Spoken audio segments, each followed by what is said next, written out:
Hi guys, good morning! Tara magluto tayo ng champurado. Bali yan guys, konting malagkit lang kasi ako lang naman mag-isang kakain. Hinugasan ko muna ng ilang beses, pagkatapos ay nilagyan ko ng maraming tubig. At ayan, papakuluan lang. Nang kumulo na guys, halu-haluin lang paminsan-minsan para hindi siya magdikit.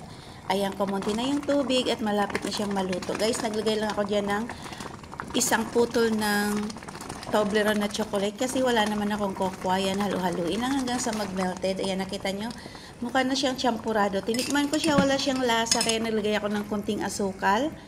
Ayan, malapit na siyang maluto. Okay lang yan, medyo tuyo siya kasi maglalagay pa mamaya ng milk pagkakain na. So, ayan, ready to eat na. Ang ganda ng itsura, di ba? So, now, this is it. It's eating time. So, bali guys, naglagay lang ako dyan ng oat milk. Tapos, halu-haluin lang. And this is it. Tara, kain tayo. Ang sarap. Sarap. Kain tayo. Gawa kayo guys, ang sarap. Thank you for watching.